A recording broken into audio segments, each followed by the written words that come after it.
दोस्तों, कोलकाता शहर में एक शॉपिंग मॉल थी। उसके सामने एक छोटी सी चाय की दुकान थी, जहां पर एक ऐसा राज खुलने वाला था जिससे एक अमीर परिवार की जिंदगी हमेशा के लिए बदल जाएगी। क्या एक छोटे से बच्चे की बात से वो मॉल बिकने से बच पाएगा या फिर लालच की आग में सब कुछ जलकर राख हो जाएगा? दोस्तों, आइए जानते हैं पूरी कहानी इस वीडियो में। पर वीडियो में आगे बढ़ने से पहले आप सभी से एक ही रिक्वेस्ट है कि वीडियो को लाइक कर दीजिए और चैनल को भी सब्सक्राइब कर दीजिए ताकि मेरा हौसला बढ़ता रहे। दोस्तों, मेरा नाम है तबस्सुम खातून और आप सभी का मेरे चैनल पर स्वागत है। दोस्तों, कोलकाता में एक बहुत ही बड़े अमीर व्यक्ति रहा करते थे जिनका नाम था रामलाल। रामलाल के पास कई सारे बिजनेस थे। उनके पास जो कारोबार था जिसमें से एक बहुत बड़ा होटल था, एक रियल एस्टेट था और एक बहुत बड़ा शॉपिंग मॉल था उनके पास। इन सभी बिजनेस को खड़ा करने में उन्होंने अपनी सारी जवानी लगा दी, सारी मेहनत लगा दी, खून पसीने एक कर दिए, तब जाकर वो इतना सारा बिजनेस खड़ा कर पाए। अपनी ज़िंदगी में उन्होंने हर सब कुछ हासिल किया था जो उनको चाहिए था। अपनी ज़िंदगी में उन्होंने सारे ऐशो आराम की चीज़ें हासिल कर रखे थे। उनके परिवार में उनकी पत्नी थी और उनके 3 बच्चे थे, जिसमें से 2 बेटा था और एक बेटी थी। सबसे बड़े वाले बेटे का नाम आकाश था, छोटे वाले बेटे का नाम राहुल था और सबसे छोटी बेटी थी जिसका नाम था बबीता।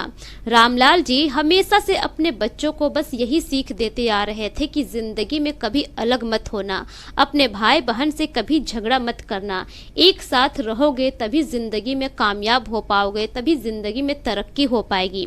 अगर झगड़ा लड़ाई करोगे, एक दूसरे से अलग हो जाओगे तो जिंदगी में कभी कुछ नहीं कर पाओगे।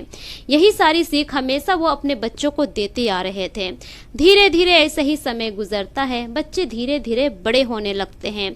जब तीनों का बचपन था, तीनों एक दूसरे से बहुत प्यार किया करते थे। कोई अगर कुछ बोल दे तो तीनों भाई बहन एक होकर सबकी क्लास लिया करते थे, सभी को मजा चखाया करते थे। वक्त के साथ तीनों बड़े हो जाते हैं, जवान हो जाते हैं, पढ़ाई लिखाई कंप्लीट हो जाती है, तीनों की शादी की उम्र हो जाती है। अब जो रामलाल जी थे पहले अपने बड़े बेटे आकाश की शादी करवाते हैं। उसके बाद कुछ ही महीनों के बाद वो अपने छोटे बेटे राहुल की शादी करवा देते हैं और उसके 1 से 1.5 साल के बाद वो अपनी बेटी के लिए एक अच्छा सा बिजनेसमैन देखते हैं और उसी बिजनेसमैन से अपनी बेटी बबीता की शादी करवा देते हैं। बबीता शादी होकर अपने ससुराल चली जाती है। उसको पति बहुत अच्छा मिला था, मालदार था, उसके पिता के जैसा ही उसका बहुत सारा कारोबार था। पति बहुत अच्छा था, बबीता को बहुत प्यार किया करता था। दोनों की जोड़ी बहुत अच्छी थी, दोनों की सोच मिलती थी।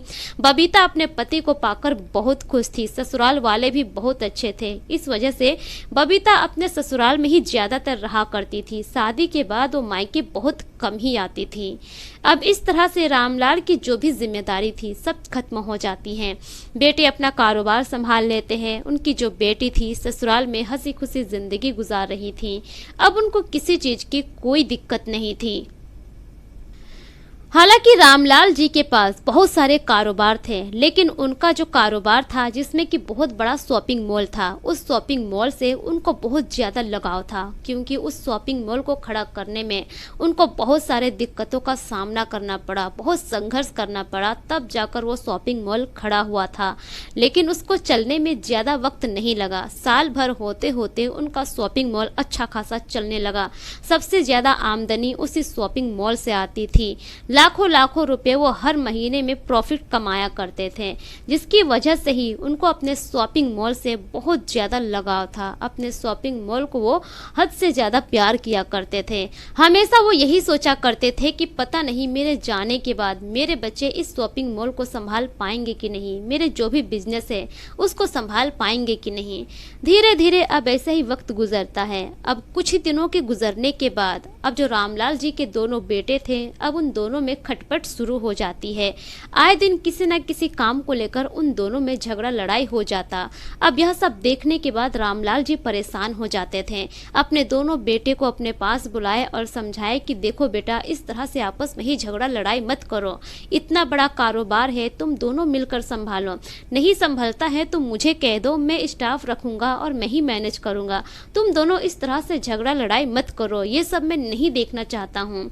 दोनों बेटे को समझा देते हैं। अब इसी तरह से धीरे धीरे वक्त गुजरता है, लेकिन कुछ महीने गुजरने के बाद फिर से आकाश और राहुल में लड़ाई झगड़ा शुरू हो जाता है और झगड़ा इतना ज़्यादा बढ़ जाता है दोनों भाई में कि एक दिन दोनों भाई आते हैं अपने पिताजी के पास और कहते हैं कि पिताजी, हम दोनों का जो भी कारोबार है सब में बंटवारा कर दीजिए, अब हम दोनों एक साथ कारोबार नहीं कर सकते।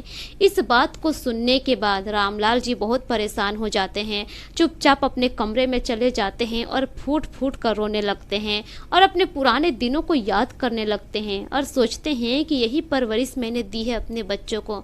हमेशा मैंने इन लोगों को समझाया है कि हमेशा एक साथ रहना सीखो, दूसरों की बहकावे में आकर या फिर किसी कारण से अलग मत हो, अलग होने से तुम्हारी तरक्की कभी नहीं होगी।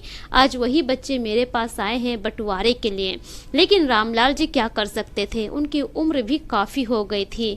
कब वो इस दुनिया को छोड़कर चले जाए कुछ कहा नहीं जा सकता था। ना चाहते हुए भी रामलाल जी फैसला करते हैं कि जितनी भी प्रॉपर्टी है, जितने भी कारोबार है, सभी का वो बंटवारा कर देंगे। उससे पहले वो अपनी बेटी बबीता को फ़ोन करते हैं, फ़ोन करके अपनी बेटी दामाद को घर बुलाते हैं। उसके बाद सभी बैठते हैं सामने, उसके बाद सभी बच्चों में बंटवारा कर दिया जाता है। दोनों बेटों को एक एक कारोबार दे दिया जाता है और जो शॉपिंग मॉल था जिससे रामलाल जी को बहुत ज़्यादा लगाव था, शॉपिंग मॉल वो बहुत करीब थे, शॉपिंग मॉल वो अपने बेटी के हिस्से में दे देते हैं और अपनी बेटी से कहते हैं कि बबीता बेटा, ये शॉपिंग मॉल अब तुम्हारे नाम पर है, इसकी मालकिन अब तुम हो।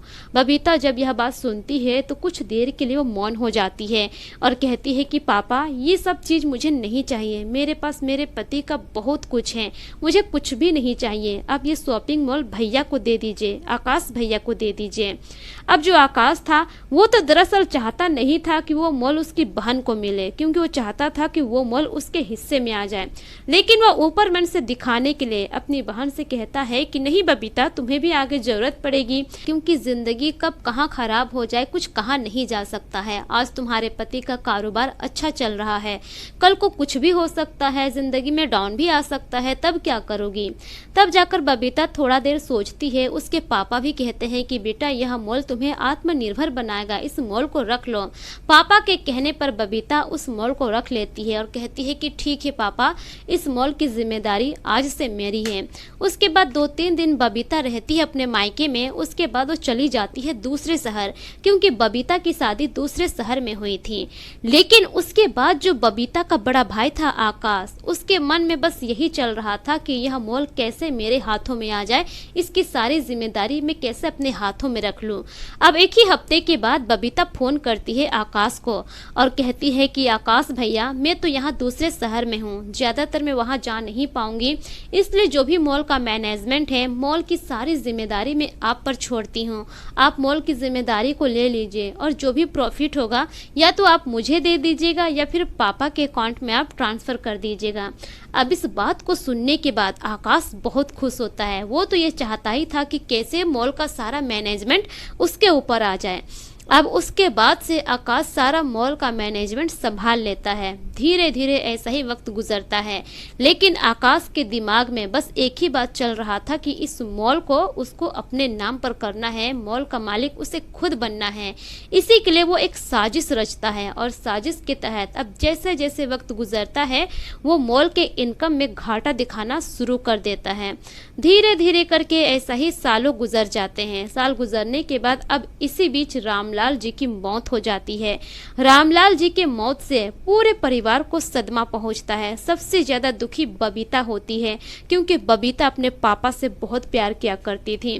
किसी तरह से रामलाल जी का अंतिम संस्कार होता है, लेकिन उसके बाद भी बबीता उस दुख से उभर नहीं पाती है। धीरे धीरे ऐसा ही वक्त गुजरता चला जाता है। धीरे धीरे करके उस मॉल की जो इनकम होती है वो एकदम कम बताने लगता है। अब एक दिन बबीता फ़ोन करती है और फ़ोन करके पूछती है कि भैया मॉल का हाल क्या है, आप तो ज़्यादा पैसे भी नहीं भेज रहे हैं। तब जाकर आकाश कहता है कि बबीता क्या बताऊँ, मॉल में तो कस्टमर ही नहीं आ रहे हैं, तुम्हें तो पता है ना कि आजकल आजकल ऑनलाइन शॉपिंग का ज़माना है, सभी लोग तो ऑनलाइन शॉपिंग ही कर रहे हैं। मॉल में ज़्यादातर कस्टमर अब नहीं आते हैं, पहले जैसा अब मॉल नहीं चलता है। महीने के सिर्फ 10 से 12 हज़ार रुपये ही कमाई होते हैं। अब तुम ही बताओ कि 10 से 12 हज़ार रुपये जो कमाई होते हैं उसमें इतने सारे स्टाफ है, हम कैसे स्टाफ को मैनेज कर पाएंगे? हम तो धीरे धीरे लॉस में चले जाएंगे, हम खुद कर्ज में पड़ जाएंगे। तो इस मॉल को बंद कर देना ही बेहतर होगा। अब जो बबीता थी वो तो दूसरे शहर में रहती थी, उसे पता नहीं था कि वहाँ पर क्या हो रहा है और क्या नहीं। अब इस बात से बबीता परेशान हो जाती है। जब उसका पति घर आता है तो बबीता अपने पति से बात करती है और अपने पति को बताती है कि ऐसी ऐसी बात है, मॉल में कस्टमर नहीं आ रहे हैं, धीरे धीरे मॉल घाटा में चला जा रहा है, क्या करना चाहिए? मॉल को बेच दे या फिर कोई उपाय करें। अब जो उसका पति था वो भी यही सलाह देता है कि देखो बबीता, जिस बिजनेस में हमें नुकसान हो रहा है, हमें घाटा हो रहा है, उस बिजनेस को छोड़ देना ही बेहतर है। बेहतर यही है कि उस मॉल को बेच दें। अब बबीता का मन नहीं था उस मॉल को बेचने का, क्योंकि बबीता के पापा की वो आखिरी निशानी थी। बबीता के पापा उस मॉल से बहुत प्यार किया करते थे, उस मॉल से उन्हें बहुत लगाव था और इसीलिए वो मॉल वो बबीता को दिए थे। लेकिन ना चाहते हुए भी बबीता उस मॉल को बेचने के लिए राजी हो जाती है। अपने भैया को फ़ोन करती है और फ़ोन करके कहती है कि भैया एक काम कीजिए, उस मॉल के लिए आप कस्टमर ढूंढिए, उस मॉल को ही बेच देते हैं। अब इस बात को सुनने के बाद आकाश बहुत खुश हो जाता है, क्योंकि जिस प्लानिंग के तहत वो चल रहा था धीरे धीरे करके उसका प्लानिंग सक्सेस होता चला जा रहा था। अब एक दिन की बात है कि बबीता अपने पति के साथ जाती है कोलकाता शहर अपने मॉल के पास। मॉल के पास जाकर ही वो एक छोटे से चाय की दुकान में बैठती है, जिस चाय की दुकान की बात मैं इंट्रो में कर चुकी हूँ।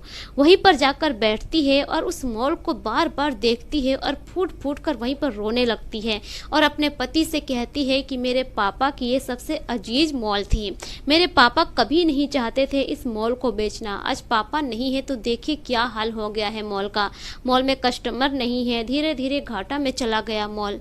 अब यह सारी बात उसी चाय की दुकान में एक बच्चा था जिसका नाम था बिट्टू, वो सुन रहा था। उस बच्चे को अच्छे से हकीकत पता थी मॉल की, कि मॉल में क्या हो रहा है और क्या नहीं।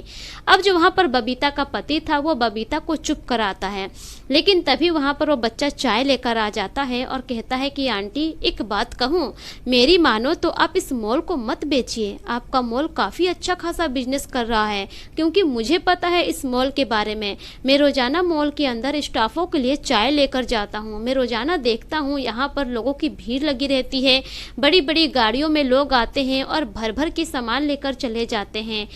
हो ना हो इस मॉल का जो मैनेजर है उसी ने कुछ घोटाला किया है, किसी ने आपको फेक न्यूज दिया है, ऐसा बिल्कुल भी नहीं है। इस मॉल की जो कारोबार है, मॉल का जो बिजनेस है, मॉल की जो सेलिंग है वो काफ़ी अच्छा खासा चल रहा है, आप इस मॉल को मत बेचिए। इतना सुनते ही जो बबीता का पति था अब वो थोड़ा गुस्सा हो जाता है और थोड़े गुस्से लहजे में उस बच्चा से कहता है कि देखो बेटा, तुम बहुत छोटे हो और हमारे मामले में मत पड़ो, तुम यहाँ से जाओ। लेकिन जो बबीता थी उसको अपने पास बुलाती है और पूछती है कि क्या तुम सच कह रहे हो? अब बिट्टू कहता है कि जी आंटी, मैं बिल्कुल सच कह रहा हूँ, मैं रोजाना यहीं पर काम करता हूँ, सुबह से रात तक यहीं पर रहता हूँ, मुझे पता है कि इस मॉल की हालत क्या है। अब जो बबीता थी धीरे धीरे अपने भाई के साजिश को समझ जाती है।